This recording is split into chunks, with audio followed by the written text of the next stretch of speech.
بسم اللہ الرحمن الرحیم۔ ہم لوگ دن رات میں جو کام کرتے ہیں یا جو گفتگو کرتے ہیں، ان کو تین حصوں میں بنیادی طور پر تقسیم کیا جا سکتا ہے۔ نمبر ایک، مفید۔ بہت سارے کام، بہت ساری گفتگو ہم ایسی کرتے ہیں جو فائدہ مند ہوتی ہے، چاہے وہ آخرت کے اعتبار سے فائدہ مند ہو، چاہے دنیا کے اعتبار سے فائدہ مند ہو۔ تو ایسے کلام، ایسے کام کو مفید کام اور مفید کلام کہا جاتا ہے۔ اور دوسرے نمبر پر ہم لوگوں سے کچھ ایسے کام بھی ہوتے ہیں، ایسی گفتگو بھی ہو جاتی ہے جو مضر میں داخل ہے، نقصان میں داخل ہے، چاہے آخرت کا کوئی نقصان کر بیٹھیں، چاہے دنیا کا کوئی نقصان کریں۔ اور تیسرے نمبر کے ایسے کام بھی ہم کرتے ہیں جو نہ مضر ہوتے ہیں نہ مفید ہوتے ہیں، ان میں فائدہ بھی کوئی نہیں بظاہر اور نقصان بھی کوئی نہیں۔ ایسے کاموں کو احادیث میں لا یعنی سے تعبیر کیا ہے۔ لا یعنی، فضول کام، بے فائدہ کام، بے مقصد کام۔ لا یعنی کاموں میں اگر تھوڑا سا انسان غور کرے تو یہ بھی در حقیقت مضر ہی میں داخل ہے، نقصان میں ہی داخل ہے، کہ اسی وقت کو اگر آدمی آخرت کے اعتبار سے استعمال کرنا چاہے تو ایک دفعہ سبحان اللہ کہہ لیتا تو میزان عمل کا آدھا پلڑا ثواب سے بھر جاتا، ایک دفعہ الحمدللہ کہہ لیتا تو دوسرا آدھا پلڑا ثواب سے بھر جاتا، پہلے کلمے کی تسبیح کر لیتا تو قیامت والے دن جب اٹھتا تو اس کا چہرہ 14ویں کے چاند کی طرح چمکتا ہوا ہوتا۔ تو یوں وہ وقت جو ہم نے فضولیات میں خرچ کیا ہے، اس کو اگر آخرت کے اعتبار سے کسی مفید عمل میں صرف کر لیتے، بیٹھ کر ذکر ہی کر لیتے، تو آخرت کا بڑا نفع اور بڑا فائدہ کمایا جا سکتا تھا۔ یا دنیا کے کسی مفید کام میں استعمال کر لے آدمی، کہ محنت کر لے، کوئی کام کر لے جس سے اس کی دنیا کی زندگی آسان ہو جائے، تو جس وقت کو ہم اپنے نفع میں استعمال کر سکتے تھے اس کو ہم نے یوں ہی ضائع کر دیا، یہ بھی در حقیقت نقصان ہی ہوتا ہے۔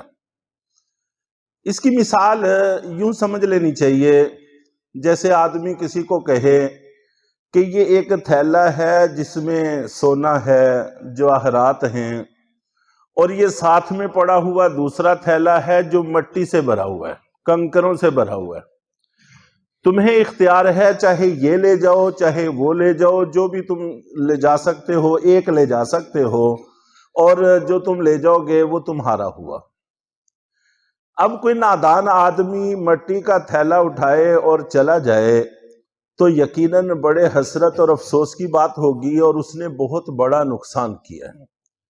اب اگر وہ بندہ یہ سمجھے کہ میرا کون سا کچھ کھویا گیا ہے، یقیناً اس کا کوئی نہیں کھویا گیا، لیکن اتنا بڑا نفع وہ اپنے لیے اور اپنی اولاد کے لیے کما سکتا تھا، وہ ضائع ہوا، اس کو احساس ہی نہیں ہے۔ تو فضولیات اپنی زندگی میں ہمیں شامل نہیں کرنی چاہیے۔ قیامت والے دن جنت میں رہنے والے لوگوں کو دنیا کی ایک ہی چیز پر حسرت ہوگی، افسوس ہوگا، اور وہ نبی پاک صلی اللہ علیہ وسلم نے فرمایا کہ ایک شخص کسی ایسی مجلس میں داخل ہو، شامل ہو، اور پوری مجلس میں شروع سے لے کر آخر تک کسی موقع پر بھی اس نے اللہ کا ذکر نہیں کیا، اللہ کی کوئی بات نہیں ہوئی، اپنی باتیں کی، دنیا کی باتیں کی، رشتوں کی باتیں کی، تعلقات کی باتیں کی، مجلس برخاست ہو گئی، ایک دفعہ بھی اللہ کا ذکر کہیں نہیں کیا، تو یہ مجلسیں قیامت والے دن حسرت اور افسوس کا باعث بنیں گی۔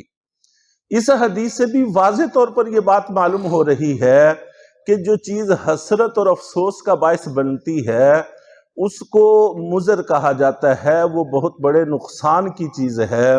تو اس لیے ہمیں کوشش کرنی چاہیے کہ اپنے اوقات کار کو مفید اعمال میں استعمال کریں۔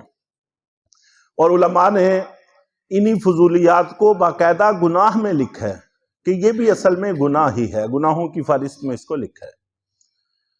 اللہ کے نبی صلی اللہ علیہ وسلم کا پاک فرمان ہے، آپ نے فرمایا کہ کسی آدمی کے، ترمذی میں بھی ہے اور ابن ماجہ میں بھی ہے، حضرت ابو ہریرہ رضی اللہ تعالیٰ عنہ نقل کرتے ہیں کہ کسی آدمی کے اسلام کے درست اور صحیح ہونے کی ایک نشانی یہ ہے کہ وہ فضولیات سے اپنے وقت کو فارغ کر لیتا ہے، فضولیات میں وہ اپنے وقت کو صرف نہیں کرتا، فضولیات کو چھوڑ دیتا ہے۔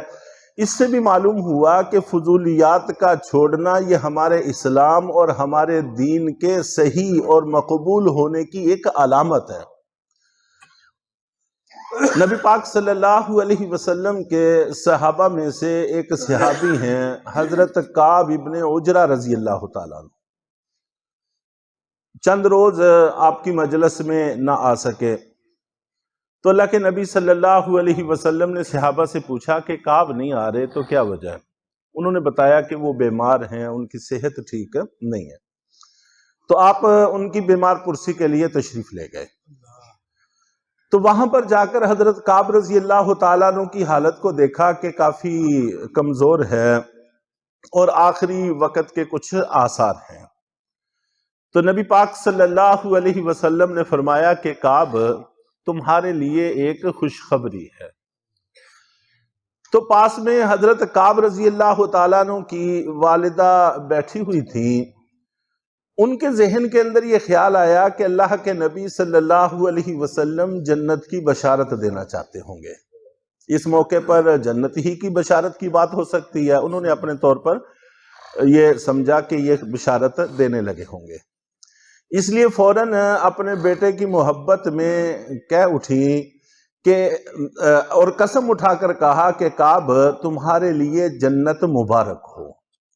قسم اٹھا کر کہہ دیا کہ اے کعب تمہارے لیے جنت مبارک ہو۔ تو اللہ کے نبی صلی اللہ علیہ وسلم ناراض ہوئے اور آپ نے پوچھا کہ یہ کون ہیں جو اللہ کے معاملے میں قسم اٹھا کر دخل دینے والی ہیں، یہ خاتون کون ہیں؟ حضرت کعب نے عرض کیا کہ اللہ کے رسول یہ میری والدہ ہیں۔